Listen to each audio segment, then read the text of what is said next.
নমস্কার, কেমন আছেন সবাই? আশা করি সবাই খুব ভালো আছেন। আর একটা নতুন ভিডিওতে আপনাদের ওয়েলকাম করছি। তো যদি পটল খেয়ে বোর হয়ে থাকেন বা পটলের অনেক রেসিপি ট্রাই করেছেন কিন্তু এই রেসিপিটা করতে বাকি আছে, তো এটা অবশ্যই বাড়িতে একবার ট্রাই করবেন।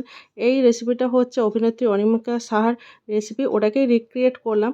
তো দেখুন, প্রথমে পটলগুলোকে ওইভাবে ছিলেছি, পুরো ছিলবেন না। তারপর একটু শিলনোড়া দিয়ে থেঁতে নিয়েছি। যদি বীজ খুব মোটা থাকে তাহলে বাদ দিয়ে দেবেন, নরম বীজ হলে রেখে দেবেন। তারপর ভালোভাবে থেঁতে নেওয়ার পরে এখানে একটা মশলা বানাচ্ছি। এই রান্নার জন্য রসুনটা একটু পরিমাণে বেশি লাগে, অনেকটা পরিমাণ রসুন দেবেন। আর লঙ্কাটা আপনারা ঝাল বুঝে দেবেন, কাঁচা লঙ্কা আর দিয়েছি কালো জিরে। তো জল দেবেন না, দরদরা পেস্ট করে নেবেন। আর পটলটা দেখলেন কিভাবে থেঁতো করে রেখেছি। এবার এটা কিন্তু সর্ষের তেলে বানাতে হবে। কড়াইতে সর্ষের তেল গরম করে তাতে হচ্ছে আবার রসুন, শুকনো লঙ্কা আর কালো জিরে ফোড়ন দিয়ে পটলগুলো দিয়ে দেবেন, থেঁতো করা পটলগুলো। পটল থেকে একটু নাড়ার পরে দেখবেন অনেকটা পরিমাণ জল বেরোবে। তো জলটাকে শোকাতে হবে।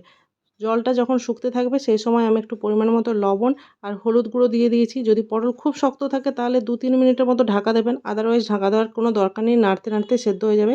আর যখন অনেকটা হয়ে আসবে, প্রায় 80% হয়ে যাবে, সেই সময় কী করবো, যে মশলাটা বানিয়ে রেখেছিলাম রসুন, লঙ্কা, কালো জিরের, ওইটা দিয়ে দেবো।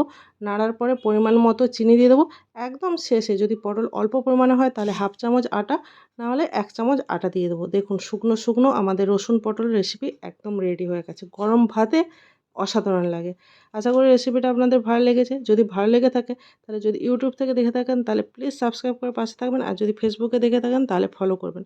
দেখা হচ্ছে নেক্সট ভিডিওতে। ততক্ষণ ভালো থাকুন, সুস্থ থাকুন। টাটা।